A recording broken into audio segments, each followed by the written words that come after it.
وزد وأدم علم وتفضل وبارك بجلالك وكمالك على زيد عبادك وأشرف عبادك أسعد العرب والعجم وإمام طيبة والحرم والترجمان بلسان القدم ومنبع العلم والهلم والحكمة والحكم بالقاسم سيدنا وحبيبنا وشفيعنا ومولانا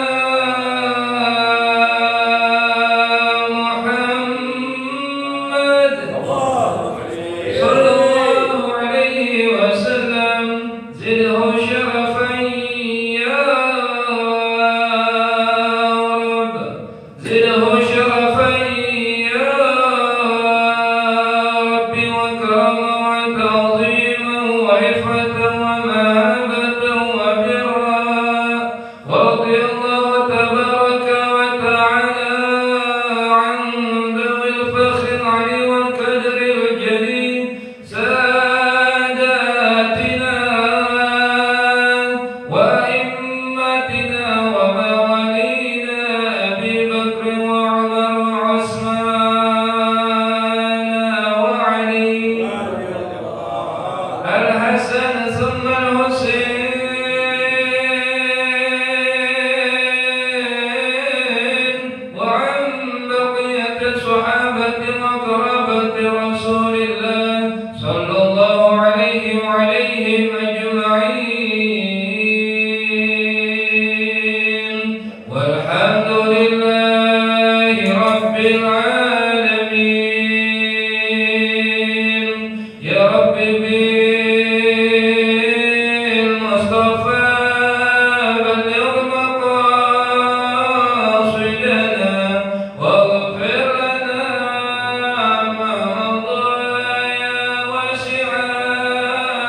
وبه نستعين على أمور الدنيا والدين والصلاة والسلام على أشرف الأنبياء والمرسلين على سيدنا وحبيبنا وشفيعنا ونور قلوبنا ومنقذنا ومولانا محمد خاتم الأنبياء وإمام المرسلين وعلى آله وصحبه والتابعين والتابعين بإحسان من يومنا هذا إلى يوم الدين.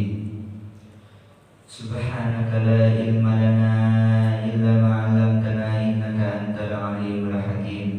أما بعد, alhamdulillah, pagi hari ini, di hari yang mulia ini, kita masih diberikan kesempatan oleh Allah Subhanahu wa Ta'ala untuk merasakan nikmat yang mulia, nikmat yang agung, nikmat iman, nikmat panjang umur, nikmat Islam, sehingga di pagi hari ini kita bisa bermuajahah satu sama lain, tidak lain dan tidak bukan untuk menghadiri majelis ta'lim, majelis ilmu yang insya Allah pertemuan kita di pagi hari ini, perkumpulan kita di pagi hari ini diberikan pandangan khusus oleh Allah Subhanahu wa Ta'ala, diberikan pandangan khusus oleh Rasulullah Sallallahu Alaihi Wasallam.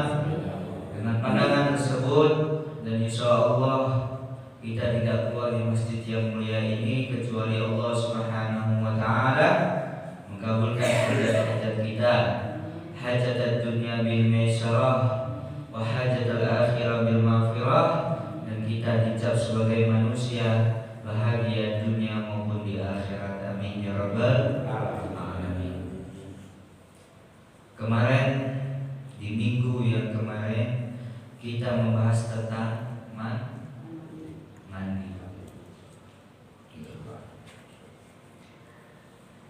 Mandi itu ada dua. Yang pertama nih niat, itu rukun-rukunnya. Yang pertama niat, yang kedua membasahi seluruh badan, seluruh tubuh dengan air. Di halaman 23. Faslun wa min syurutis sholati taharatu minal hadatsil akbar wal ghusl alladhi yujibu khamsatu asya. Daripada syarat-syarat sahnya sholat, bersuci daripada hadas akbar itu terbagi menjadi 5. Yang pertama keluar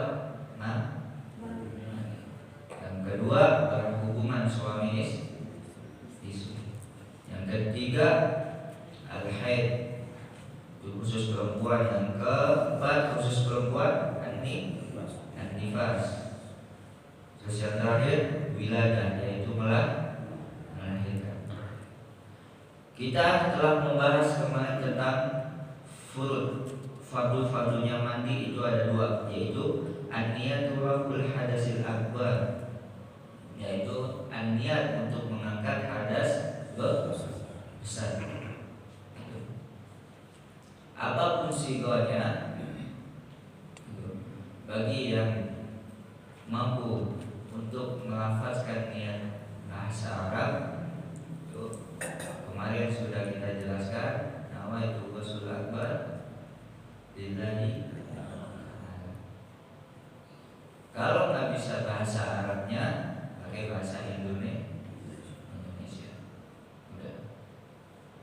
Kemudian wa ta'mimu jami'ul badani basaran wa sya'ran wa in katufa. Di situ di dalam kitab dijelaskan wa ta'mimu jami'ul badan, menyeluruhkan semua badan dengan air, basaran wa sya'ran wa in katufa, di segala kulit tubuh kita gitu. Kalau udah berumur lebih dari 40 tahun, itu banyak lipatan kulit daripada tubuh. Kemudian basyaran au sya'ran, rambut lembut wa in katufa, meskipun tebal. Beda dengan halnya wudu. Kalau tebal, misalkan di wajah kita, gitu. Kalau sekiranya bermuajahah, saling bertatapan, saling berdialog, itu tidak tampak daripada kulit, dan kulit itu ketutupan dengan rambut, itu cukup dohirnya aja. Cukup dohir kalau wudu. Beda dengan halnya mandi wajib. Kalau mandi wajib, walaupun tebal, walaupun nggak kelihatan ketika berdialog, itu kulit nggak kelihatan, itu tetap harus dimasuki dengan air. Kemudian rambut, kalau dikepang, tuh biasanya kan ada tuh cowok-cowok laki-laki yang mana aneh-aneh zaman sekarang. Nggak heran, sesuatu yang aneh itu akan muncul kembali, gitu. Apalagi di zaman jahiliyah. Di zaman jahiliyah sebelum datangnya Rasulullah SAW, sebelum diutusnya Rasulullah SAW, itu semua penduduk Mekah itu aneh. Yang perempuan nggak ada yang pakai cadar. Yang perempuan ini nggak ada yang pakai namanya kerudung, tutup aurat, itu nggak ada. Bahkan pakaian mereka itu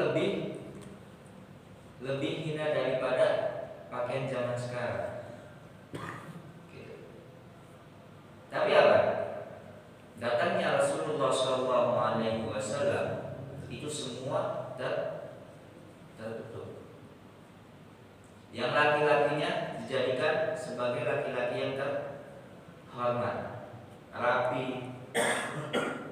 Gitu. Tapi apa? Banyak di kalangan masyarakat zaman sekarang, orang-orang Islam zaman sekarang, yang mana mereka tidak berpegang teguh dengan sunnahnya Rasulullah SAW, mereka menyalahkan bahwasanya yang selalu tertutup itu bukan ajarannya Rasulullah SAW, bukan ajarannya Allah Subhanahu wa Ta'ala. Jangan heran, kekejaman zaman sekarang itu tidak apa-apanya dengan kekejaman zaman jahiliyah. Maksiat zaman sekarang itu nggak ada apa-apanya daripada maksiatnya zaman jahiliyah. Oke. Oleh karena itu Rasulullah SAW diutus oleh Allah Subhanahu wa Ta'ala itu untuk mempergunakan apa yang ada di permukaan bumi ini dengan baik. Air contohnya, kita bermasalah dengan air.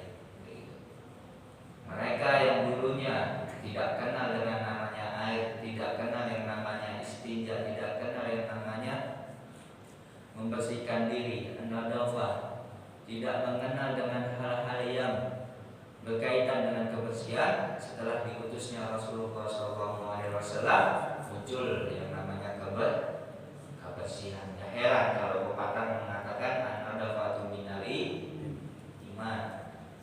Kebersihan itu adalah sebagian daripada iman. Itu. Dan alhamdulillah kita sebagai ahlu sunnah wal jamaah, kita menerapkan apa yang terdapat di dalam Al-Quran dan menerapkan apa yang dianjurkan oleh Rasulullah SAW. Al-Imam Abdullah bin Abi Al-Haddad mengatakan di dalam kitabnya Al-Masailud Diniyah wal Wasaya itu bahwasanya nanti Islam itu terbagi menjadi berapa golongan?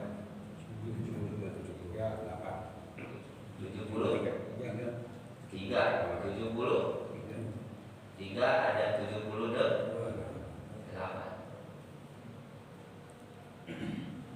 Memaknai satu hadisnya Rasulullah SAW.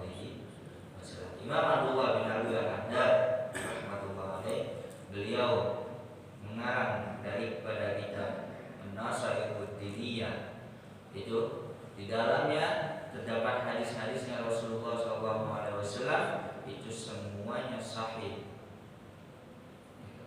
Beliau tidak memasukkan hadis di dalam kitabnya kecuali hadis tersebut sanadnya sahih. Di dalam kitab tersebut diterangkan bahwasanya nanti Islam itu terbagi menjadi 73. Yang selamat di sisi Allah Subhanahu wa taala hanya satu. Yaitu apa?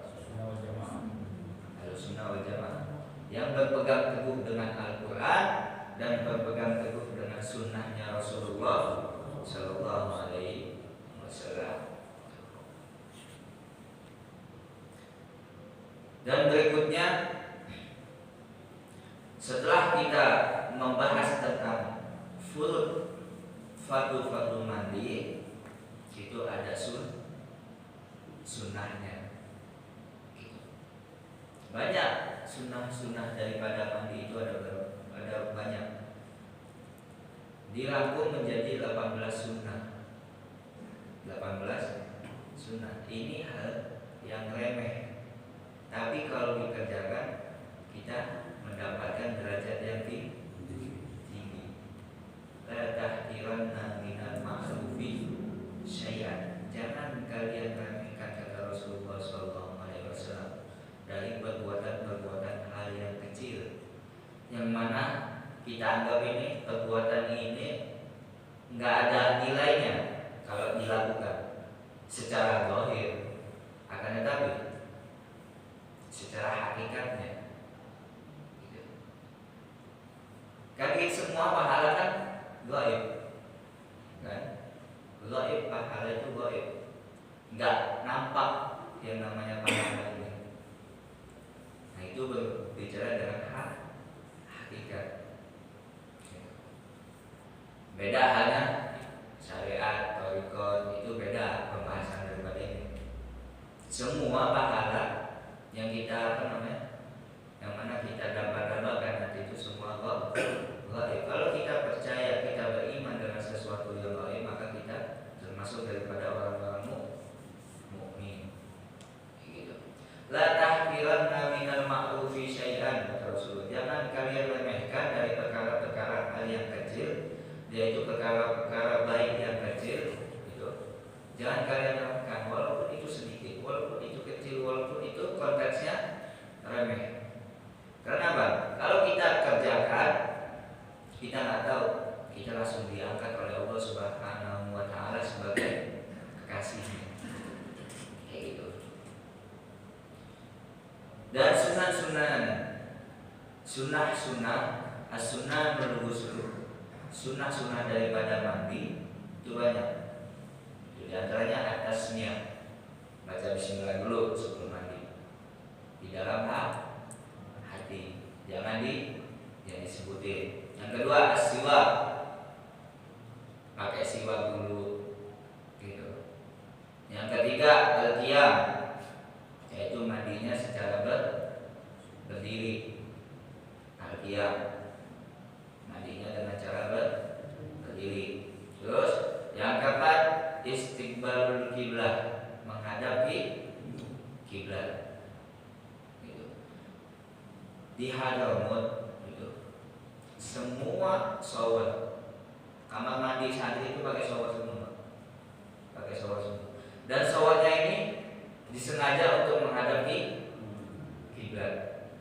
Kemudian tempat wudhunya disengaja untuk menghadap kiblat. Semua bangunan rata di masjid-masjid di Hadramut itu tempat wudhunya rata menghadap kiblat, dan tempat mandinya rata untuk menghadap kiblat, kecuali tempat buang air besar dan buang air kecil itu dibedakan oleh mereka. Orang Arab ini rapi. Kenapa Anda bilang rapi? Mereka membedakan dua kamar mandi, al-hammam itu dan khala. Mereka menamakan kamar mandi ada dua, al-hammam, al-khala. Yang pertama al-hammam itu khusus mandi aja, khusus mandi. Kalau kita kan jadi satu, gitu. Kalau Indonesia kan jadi satu, iya.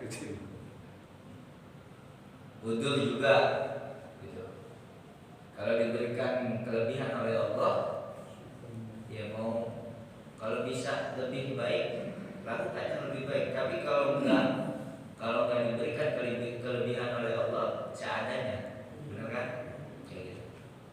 Kalau mereka semua rata, yang kaya, yang miskin rata, semua dihadapkan ke kiblat dan itu tempatnya beda. Al-khala itu khusus buang air besar dan buang air kecil di sana. Dan kalau santri sama, kalau toilet santri di sana sama kayak seperti kita, tempat mandi dan tempat buang air besar itu jadi satu, cuma beberapa kamar mandi aja. Walhasil intinya di sana setiap shower itu ketika seseorang mandi dan seseorang wudhu menghadapi kiblat agar mereka mendapatkan sunnah. Itu sengaja mereka bikin agar mereka terbiasa menjalankan sunnahnya Rasulullah SAW itu dari kecil. Itu hebatnya. Makanya nggak heran kalau di sana itu dikatakan kota 1000 wali. Bagaimana mereka nggak bisa jadi wali sedangkan dari kecil mereka diajarkan sunnahnya Rasulullah SAW. Kalau senantiasa melaksanakan sunnahnya Rasulullah SAW, yakin dengan seyakin-yakinnya manusia akan gampang dicintai oleh Allah Subhanahu wa Ta'ala. Kalau Allah Subhanahu wa Ta'ala udah cinta sama seorang hamba, itu semua makhluk yang ada di dunia ini bakal cinta sama orang tersebut. Kayak gitu. Kita pancing dengan hal-hal yang remeh, ingin mengerjakan sunnah, kayak gitu. Jangankan hal-hal di dalam ibadah, di dalam sosialisasi, contoh keluar dari masjid, di jalan ada duri misalkan, kita pinggir, ada batu kita pinggir, hal yang remeh, benar kan Pak? Tapi kalau mengundang rahmatnya Allah, ridhonya Allah Subhanahu wa Ta'ala, kita menjadi kekasihnya Allah. Cuman memindahkan batu itu suatu kebaikan bagi kita. Tapi kalau bagi umat-umat sebelumnya nggak dianggap kebaikan itu. Makanya Nabi Musa alaihi salam itu iri sama kita, sama umatnya Rasulullah SAW. Sampai Nabi Musa alaihi salam nangis merengek untuk menjadi umatnya Rasulullah SAW. La tahqiranna minal ma'rufi syai'an. Itu hadisnya. Jangan kalian remehkan dari perbuatan-perbuatan kebaikan sekecil apapun. Ya, itu maksudnya. Kemudian al-istiqbal kiblah yang keempat. Yang kelima wasul kafain, membasuh kedua tangan. Kemudian al-madmadatu wal istinsyaq. Yang keenam itu berkumur, kemudian istinsyaq, masukkan sama halnya dengan wudu. Berkumur dulu, kemudian memasukkan air ke dalam hidung, kemudian mengeluarkan. Yang ketujuh, ayyabula qabla al-ghusli in kana min khurujil mani. Hendaklah buang air kecil terlebih dahulu sebelum melaksanakan mandi. Udah ada buat tahu tahapnya itu, kita udah tahu semua. Karena min khurujil mani, apalagi lebih-lebih bagi orang yang mandinya gara-gara keluar mani, itu wajib harus, bukan sunnah lagi, sunnahnya mutaakkid, muakkadah gitu. Sunnahnya muakkadah, harus dianjurkan, sangat-sangat dianjurkan itu buang air kecil sebelum mandi. Karena apa? Dulu ada salah satu ulama di Hadramaut ini, ahlu mukasyafah. Bapak tahu kan istilah orang menilai seseorang, memandang seseorang itu udah tahu orangnya itu seperti apa, kayak gitu, masa depannya seperti apa. Kayak orang mempunyai indera keenam, gitu. Kalau istilah kita, kalau istilah mereka ahlu mukasyafah, orang-orang yang udah dibuka tabirnya oleh Allah Subhanahu wa Ta'ala, sehingga mereka bisa memastikan seseorang, bisa melihat keadaan seseorang, bisa ngobatin kayak gitu. Dibuka oleh Allah Subhanahu wa Ta'ala. Waktu kemudian ketika di suatu majelis ada seseorang ini junub masuk masjid, kemudian dicegah oleh syekh tersebut, ya fulan, ente nggak boleh masuk masjid. Kaget, depan orang banyak dicegah masuk dalam masjid. Loh, kenapa sih? Ente mandinya belum tuntas, ente masih junub. Kok tahu sih begitu? Kaget dia. Kok tahu kalau anak ini baru junub? Ketika melihat dia, orang tersebut ketika ingin masuk ke dalam masjid itu dalam keadaan kotor, maka dicegah oleh syekh tersebut, nggak boleh masuk gara-gara junub. Di situ bertanya tuh sebelumnya, loh syekh, anak ini udah mandi, udah ini belum, mandi ente belum tuntas. Kenapa? Karena ente mandi sebelum buang air kecil. Dia harus junub langsung mandi, nggak buang air kecil. Jadi mandinya itu masih tersisa. Ketika dia udah mandi keluar lagi, dia nggak sadar, kayak gitu. Kalau di sini kalau kita mandi, kemudian selesai mandi keluar mandi, itu maka dihukumi dengan orang yang khurujul mani. Jadi mandinya nggak sah, harus mandi lagi. Makanya cara mentuntaskan daripada air tersebut itu sebelumnya harus buang air kecil. Dengan buang air kecil, maka semua yang ada di dalam itu bersih. Begitu juga perempuan. Kemudian yang ke-8 sunnahnya izalatul qadri qabla, menghilangkan kotoran-kotoran daripada sebelum mandi. Gitu. Kotoran apapun yang ada di tubuh kita. Yang ke-9 al-wudu qablahu aw ba'dahu aw asnahu, yaitu wudu sebelum mandi, wudu dulu sebelum mandi. Niatnya seperti biasa. Kemudian setelah mandi atau pertengahan mandi itu. Kenapa kok di sini ada kalimat pertengahan? Karena apa? Kita biasanya mandi nggak sadar kita memegang dua malu, yang depan dan belakang. Kalau nggak memegang itu cukup apa namanya? Udah mendapatkan hasil daripada mandi wajib.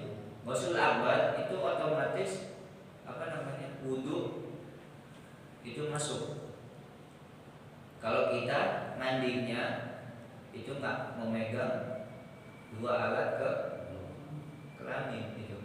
Jadi maksudnya begini, kalau wudu itu cukup satu aja.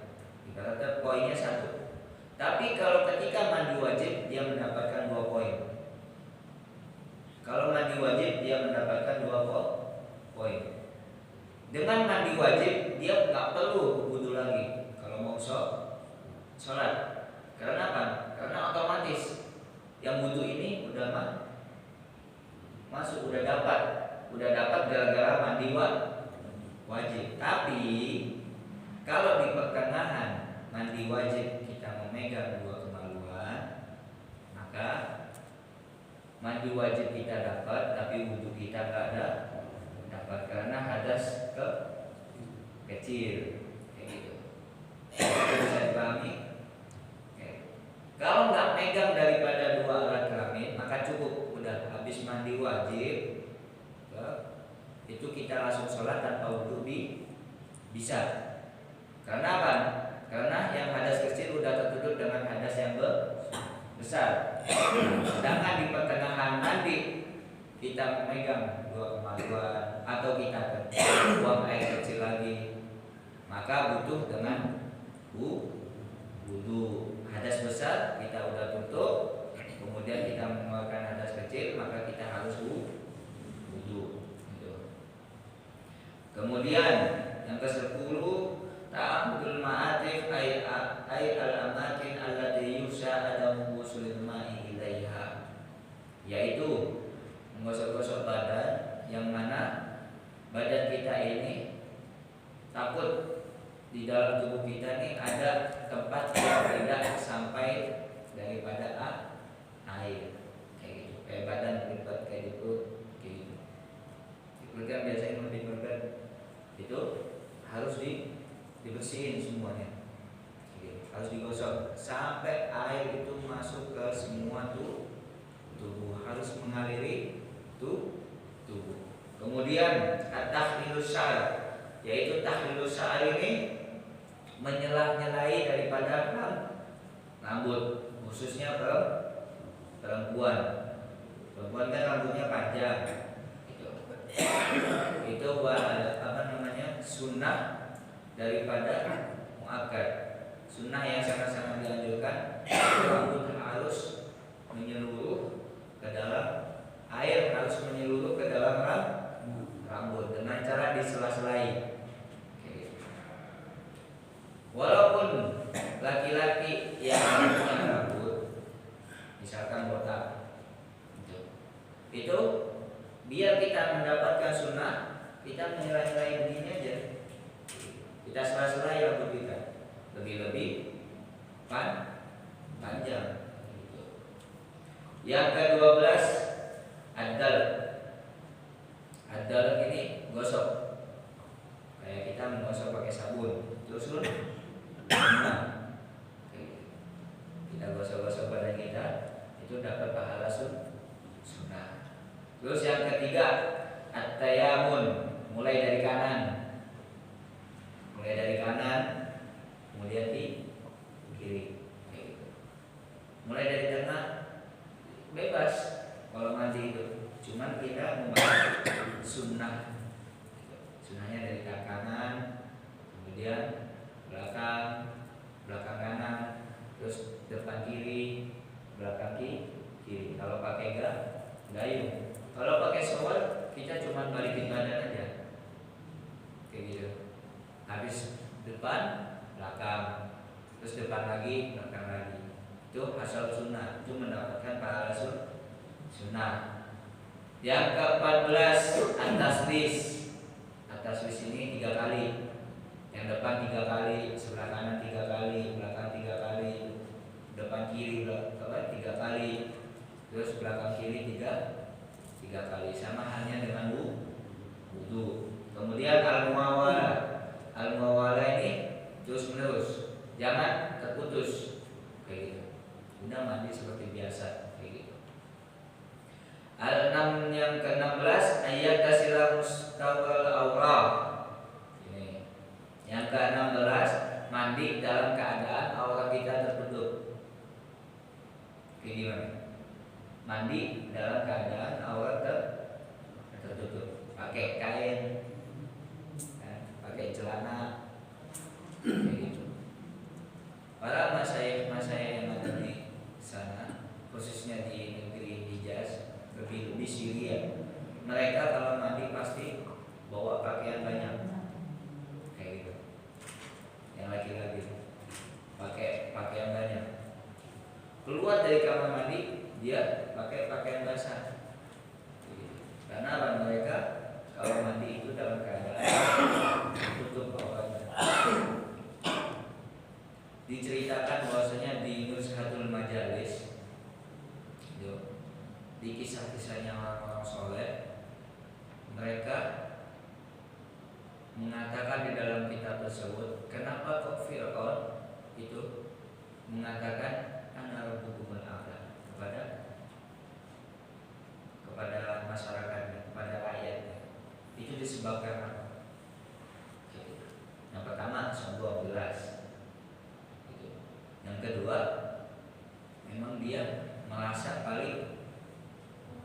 bisa, paling hebat di antara rakyatnya. Rakyatnya nggak bisa ngelakuin, dia bisa ngelakuin. Itu awal. Tapi yang mengundang sifat tersebut itu dari mana? Itu yang dipikir oleh para ulama. Kenapa kok muncul sifat daripada itu? Terus ada yang jawab, oh itu udah diberikan oleh Allah Subhanahu wa Ta'ala. Kalau bahas takdir itu udah stop ceritanya, ya kan? Stop ceritanya, udah stop. Semua kullu syai'in minallah min fis sama au fil ard itu qadar Allah. Itu semua takdirnya Allah. Kalau bahas takdir kayak gitu. Tapi kalau diperinci lagi, kenapa kok muncul sifat-sifat itu? Dari mana dia? Habis ngelakuin apa? Habis berbuat apa? Terus habis berada di mana? Kayak gitu. Dijawab oleh para ulama bahwasanya Fir'aun ketika mengatakan seperti itu, sebelum mengatakan seperti itu, Fir'aun itu lama di kamar mandi. Lama di kamar mandi. Kamar mandi ini tempatnya apa? Allahumma inni a'udzubika minal khubuthi wal khaba'is. Khubus wal khaba'is. Setan laki-laki dan setan perempuan. Dan itu sangat kejam. Karena tepatnya jin. Kayak gitu. Terpancing daripada sifat itu di hati Fir'aun sehingga dia pertama emang mempunyai sifat rasa kibir, dan rasa kibirnya ini dipraktekkan oleh Fir'aun gara-gara dia habis keluar dari kamar mandi. Makanya kita dianjurkan oleh Rasulullah SAW sebelum masuk kamar mandi itu baca doa dulu. Allahumma inni a'udzubika minal khubuthi wal khaba'is, agar kita terlindung daripada jin-jin yang ada di kamar mandi. Karena jin-jin tersebut itu apabila kita masuk tanpa doa, itu akan masuk lewat mana? Lewat kelamin kita, dari alat kita yang depan maupun belakang, itu akan masuk. Kemudian akan masuk ke dalam hati kita, was-was. Itu minimal udah punya penyakit was-was. Apa-apa ibadah ini kayak gitu, bikin kagum oleh setan. Tingginya adalah penyakit hati. Kemudian 17, Allah yang bersamahu ansa'in adalah air itu tidak kurang daripada satu sok. Satu sok ini berapa ukurannya? Kalau di negeri Hijaz, kalau binisbah az-zakat gitu, berkaitan dengan zakat, satu sok ini kayak beras gitu, bubuk, biji-bijian, terus padi yang dibuat zakat. Satu sok itu arba'atu amdad, 4 amdad. Satu amdad ini kayak satu tegukan 4 kali. Terus kalau liter, kalau air binisbatil ma itu 8 liter. Itu 8 botol aqua tabung gitu. Aqua besar gitu. Jangan kurang daripada kurang daripada 8 liter, harus lebih. Ini buat maklumat aja. Alhamdulillah Allah Subhanahu wa Ta'ala memberikan negara kita ini negara yang mudah dalam urusan air. Terus yang ke-18, ayat islami mahalil la yanalu fihi rasas, hendaklah mandi di tempat yang mana tidak menyebabkan cipratan jauh. Mandi cipratannya jauh. Kalau kita kan udah maklum, udah ma'ruf, di kamar mandi kita itu tekel. Kalau di zaman dahulu itu tanah, mungkin di zaman bapak-bapak itu kamar mandi. Yang dimasukkan Rasulullah yang bagus kamar mandi yang kayak gitu, yang kayak tanah. Bukan kayak zaman sekarang. Kalau zaman sekarang kan kita, oh masya Allah, kamar Tapi Rasulullah enggak, maksudnya enggak itu. Zaman-zaman dahulu yang masih tanah bawahnya itu yang dimaksud oleh Rasulullah. Tempat tersebut yang mendapatkan sunnah. Kalau mandi langsung nyerap airnya, kayak gitu. Dan kalau di di zaman sekarang, sebelum mandi siram dulu semuanya tempat itu. Biar apa? Biar ketika mandi najis daripada sisa buang air kecil itu tidak nyiprat ke tembok-tembok. Kan kita nggak tahu ketika kita pakai sarung, terus sarung kita nempel ke tembok dan temboknya itu kecipratan daripada najis, kayak gitu. Itu perlu diperhatikan. Dari 18 ini adalah sunnah daripada mandi. Semoga kita dimudahkan oleh Allah Subhanahu wa taala untuk melaksanakan daripada sunnahnya Rasulullah SAW dan melaksanakan apa yang ada di dalam Al-Qur'an. Amin ya rabbal alamin. Dan hari ini hari Jumat, ini sunnahnya apa aja? Hari Jumat itu harus karena syiar gitu. Kita melaksanakan sunnah di hari Jumat itu sama hanya kita syiar tanpa kita sadari. Karena apa? Kita nanti kan sholat Jumat tuh. Sholat Jumat kan kita bersosialisasi sama orang banyak. Kita ibadah dengan langsung orang banyak. Gitu. Sunnahnya banyak. Gitu. Mandi. Gitu. Sebelum sholat Jumat, mandi. Antara dofu bersih-bersih, pakai wangi-wangian, kayak gitu. Kemudian atatayibu itu pakai wangi-wangian, bersih-bersihan, kayak gitu. Jangan sampai ada yang kotor. Buktikan bahwasanya al-Islam itu bersih.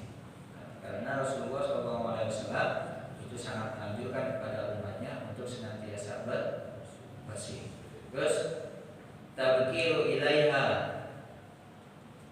bersegera-gera dalam berangkat sholat Jumat. Terus yang keenam al-istigharu fi tariqi bi qiraatin aw dzikir.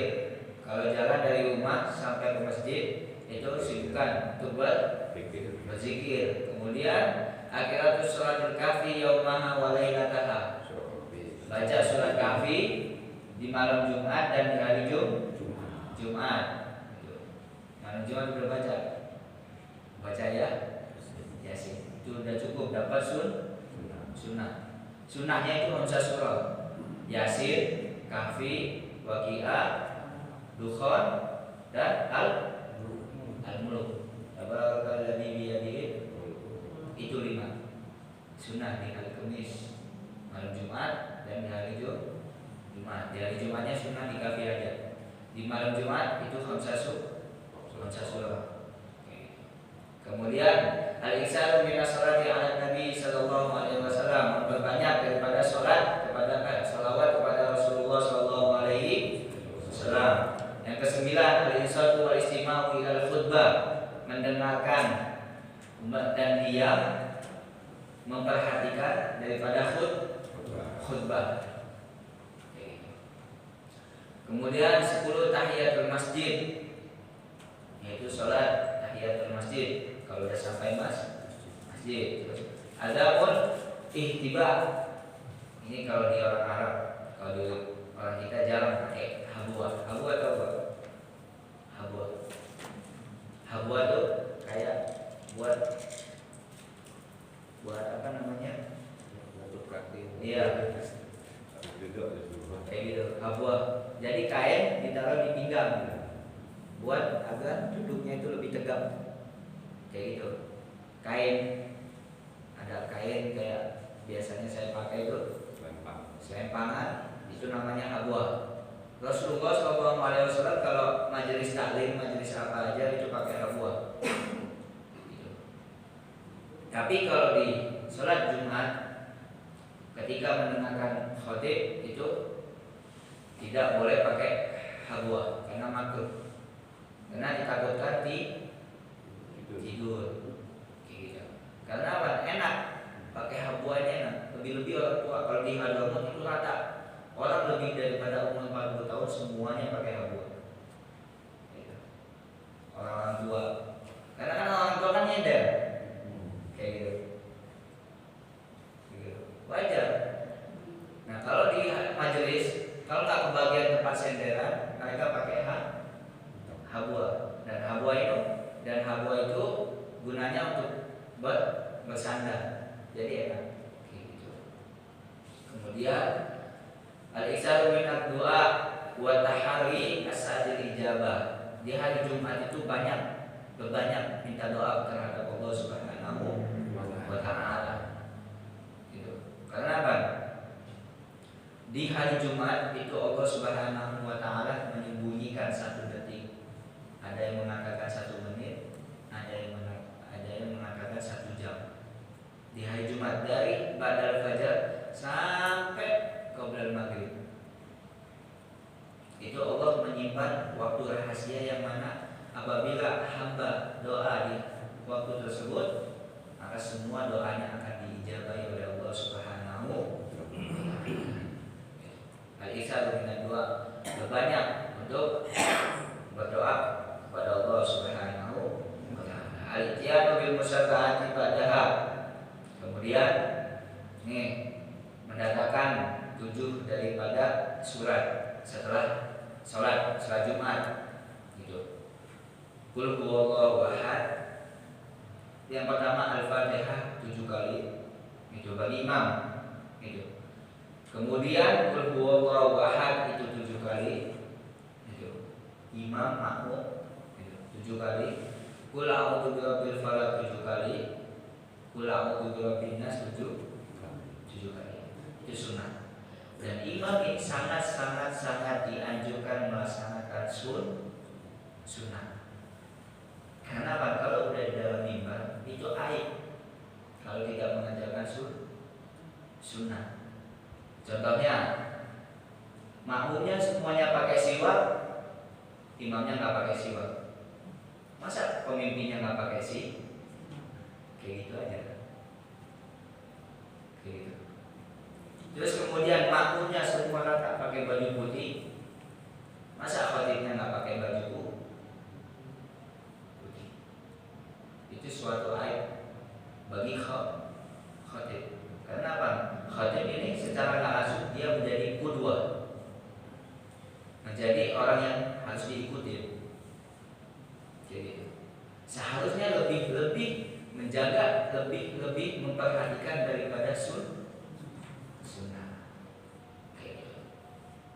Kemudian yang ke-14 ayazida badal khuruji minal masjid. Kemudian ditambah apabila sudah keluar daripada masjid, sudah selesai semua sholat Jumat, baca doa Allahumma inni ajibtu da'watak wa hadartu jum'atak wa sholaitu faridatak wa dasartu kama amartani farzuqni min wasi'in fadlika wa anta khairur raziqin. Nanti insyaallah suatu saat nanti akan ditempelin tembok-tembok biar orang keluar daripada sholat Jumat itu baca itu doa. Gunanya apa, manfaatnya, faedahnya itu daripada doa ini? Orang yang membaca doa ini itu semua apa-apa yang dilakukan daripada bisnis mereka akan diberkahi oleh Allah Subhanahu wa taala. Kenapa? Sunnah jual beli awal mulanya di hari apa? Gitu. Sunnah kita membuka dagangan itu di hari apa? Kalau bukan setelah hari setelah sholat Jumat, di hari Jumat setelah sholat Jumat itu sunnah. Karena apa? Setelah hari Jumat itu kita disunahkan jual beli.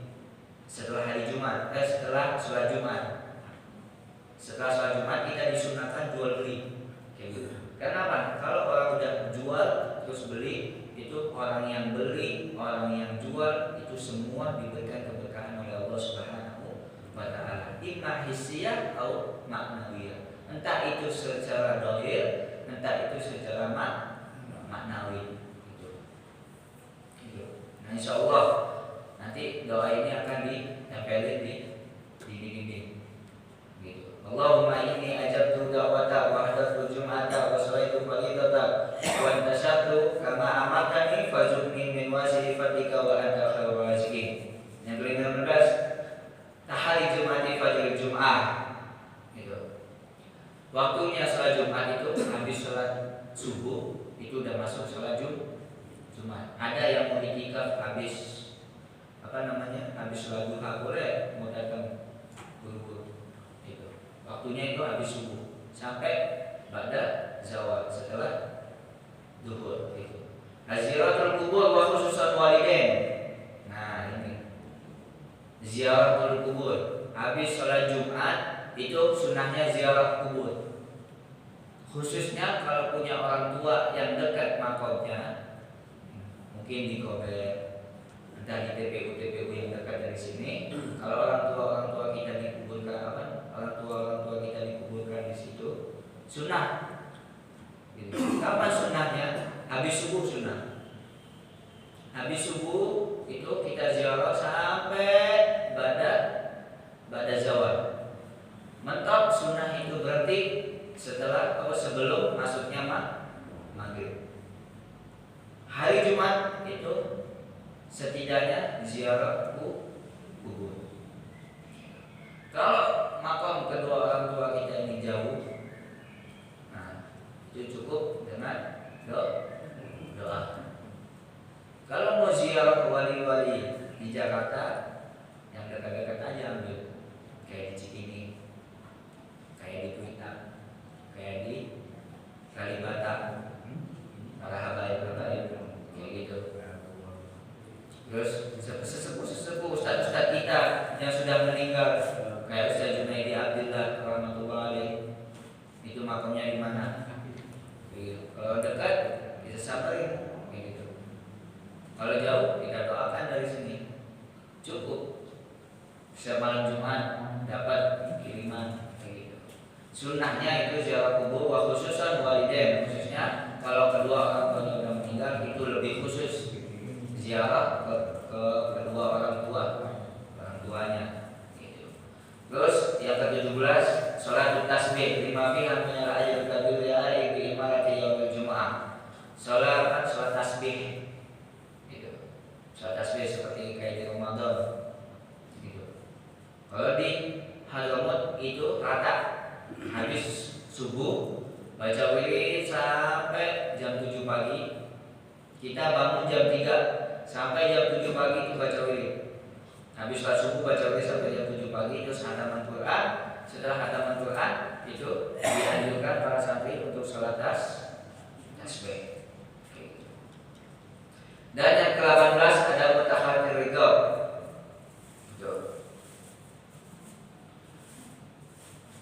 19 al-masyu ilaiha ma'as sakinah wal baghar.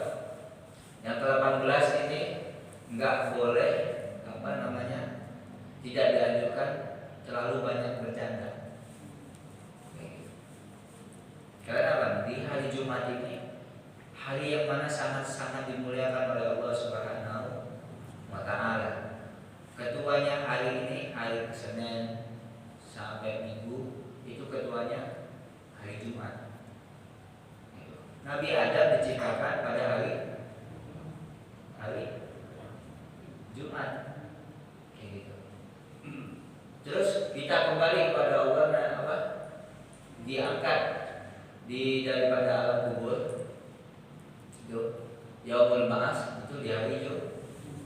Kita hari kiamat, hari Jumat, semua dipilih di hari Jumat oleh Allah Subhanahu wa ta'ala. Cahayanya Rasulullah SAW munculnya di hari Jumat.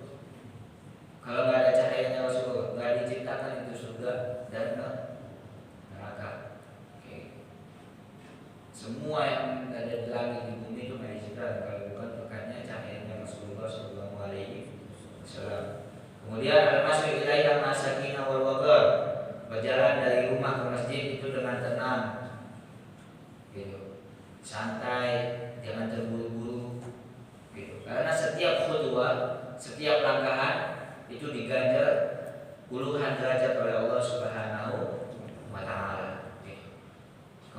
Kemudian ini bagi khatib dan imam sangat-sangat dianjurkan. As-sunanul mukhtasar bil khatib wal imam.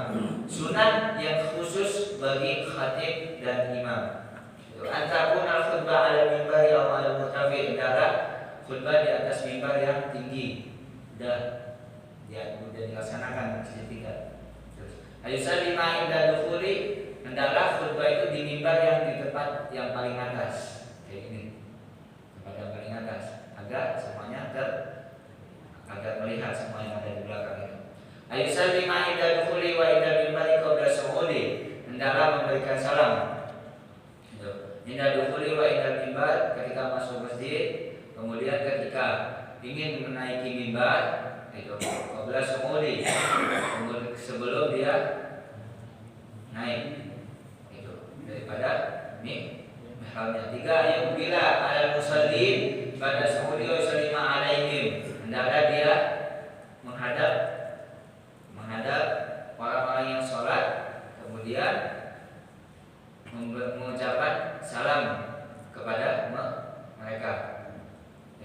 Assalamualaikum warahmatullahi wabarakatuh. Kemudian kan baca bilannya tuh. Salam dulu, itu sunnah dilakukan oleh khatib dan imam.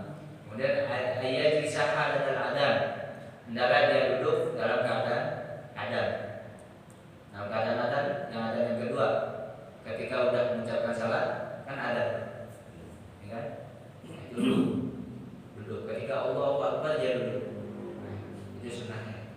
Kemudian ayubadira ila khutbati pada faragil adzan, hendaklah dia bersegera khutbah. Dia bersegera untuk khutbah setelah selesainya adzan. Adzan selesai langsung dia berdiri nyaut. Jangan bertele-tele. Kayak gitu. Kasihan karena para jamaah ini punya kesibukan yang sangat padat. Kayak gitu. Dan khatib dan imam itu nggak dianjurkan dia berlama-lama di dalam khutbahnya. Kayak gitu. Kalau di Hadramut yakfi, cukup. Itu sunnah-sunnah rukun-rukun daripada khutbah. Terus nasihatnya cuma sedikit. Paling banyak ittaqillah, bertakwalah kepada Allah. Itu paling banyak. Yang paling sangat-sangat ditekankan di dalam masyarakat. Terus bagi mereka ini keyakinan yang sangat-sangat yakin kepada Allah Subhanahu wa taala, akan takdirnya, akan semua apa yang telah diatur oleh Allah Subhanahu wa taala. Yang pertama, ayuratiba baina arkan khutbah, hendaklah si imam dan khatib ini mengerti dari tata tertib rukun. Nggak boleh sembarangan milih imam dan khatib di dalam sholat Jumat. Itu harus sangat-sangat paham dan harus sangat-sangat melaksanakan sunnahnya Rasulullah Shallallahu Alaihi Wasallam. Antakun khutbah baligha mafhumah qasira. Hendaklah si khatib ini menyampaikan daripada isi khutbahnya yang dapat dipahami oleh musallin. Bagi orang-orang yang sholat itu, lebih-lebih yang di luar, bagi ibu-ibu yang nggak hadir, kayak gitu. Terus aqsir, sebentar, jangan lama, jangan sampai setengah jam. Gitu. Paling lama itu 15 menit, 20 menit itu khutbah pertama, itu paling lama udah. Kalau bisa 15 menit itu khutbah pertama dan khutbah kedua udah selesai. Setidaknya isi daripada ceramah itu sedikit dan dapat dipahami oleh musallin, orang yang sholat, dan kemudian gampang diamalkan oleh orang-orang yang sholat. Gitu. Allah yaltafita yaminan wa yasimanan asnaha. Hendaklah sebagai si khatib ini enggak nolak-toleh kanan kiri, kayak gitu. Kalau tolak-toleh kanan sedikit itu masih diperbolehkan. Tapi kalau udah kayak ceramah mingguan, kayak badannya sampai itu enggak boleh. Sampai menolehkan badannya itu tidak diperbolehkan. Ayat tabida biasanya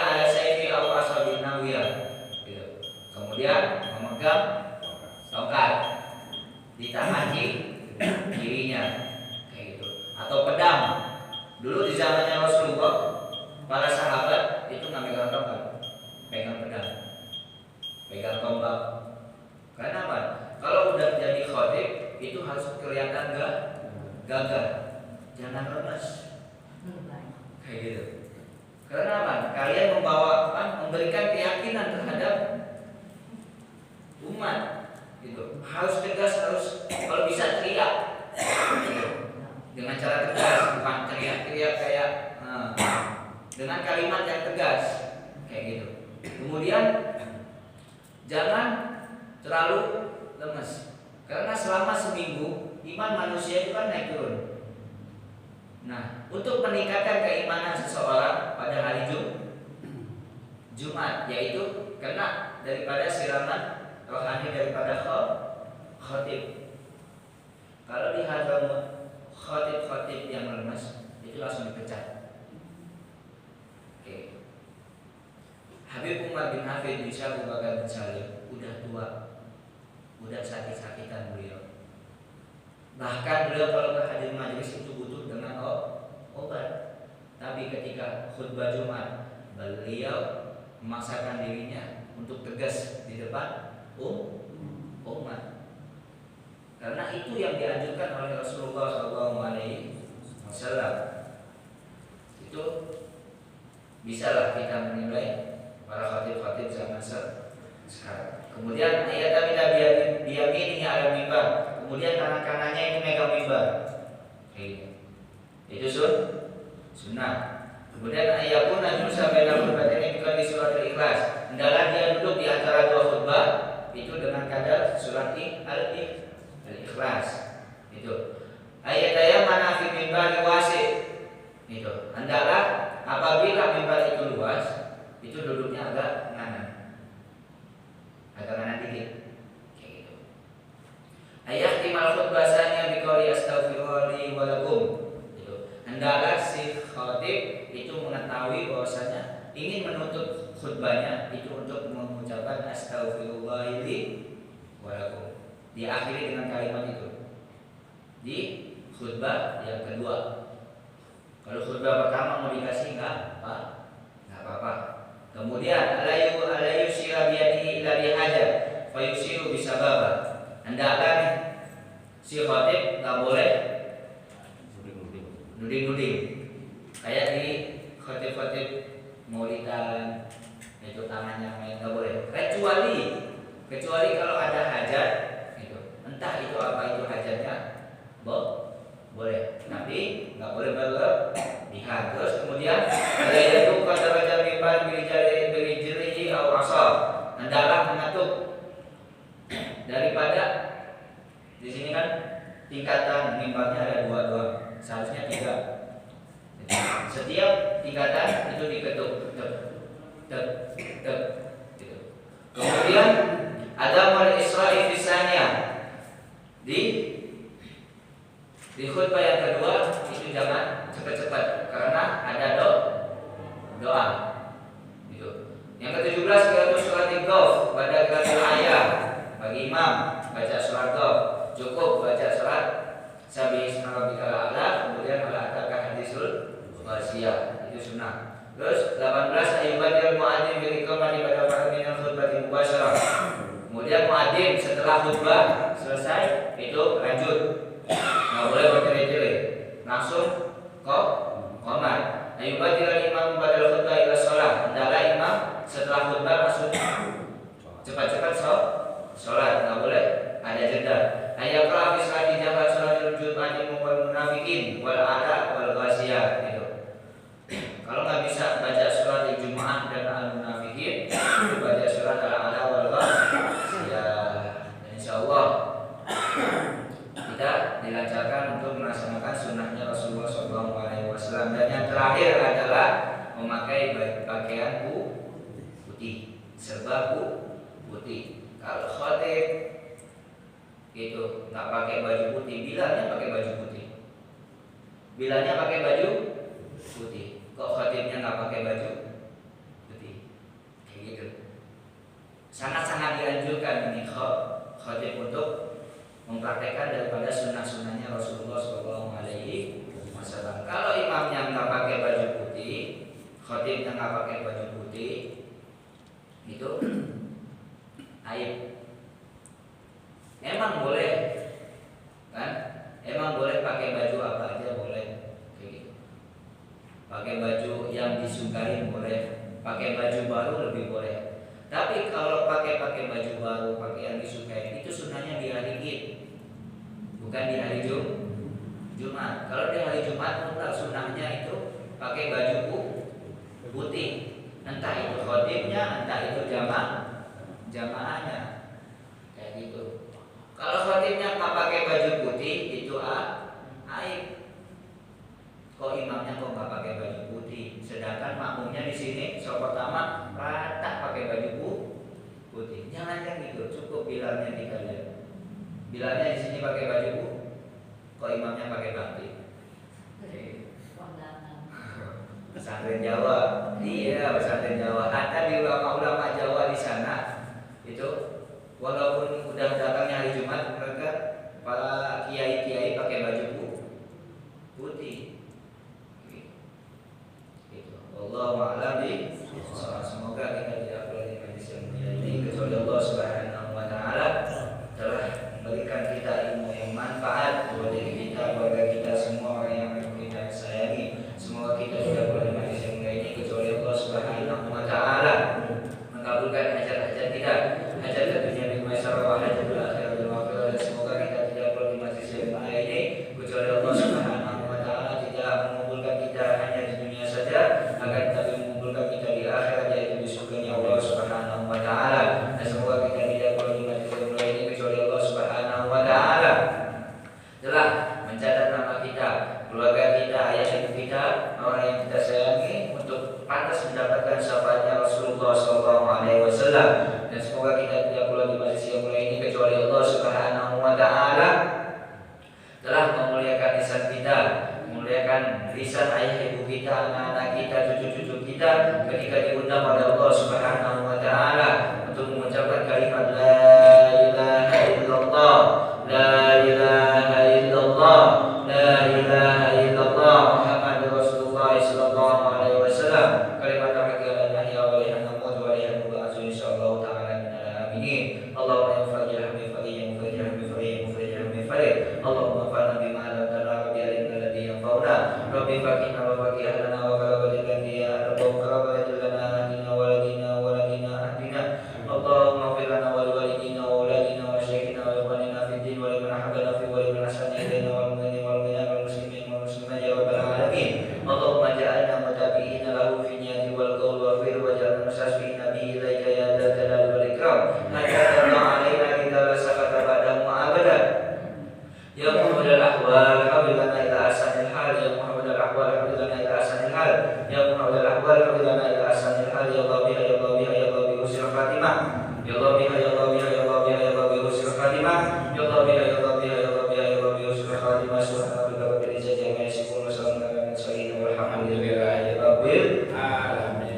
Ya Rabbana i'tarafna bi annana qad tarafna wa annana asrafna ala Allah sharafna, fatub alayna tawbah taghfir kulli hawba, wastur lana awradi wa amin rawati, waghfir liwalidina rabbi wa mauludina wal ahli wal ikhwani wa sairil khillani wa kulli dhi mahabba aw ji'atin aw sohba wal muslimina ajma'in rabbi asma' fadlan wa judan mannana biktisabi minna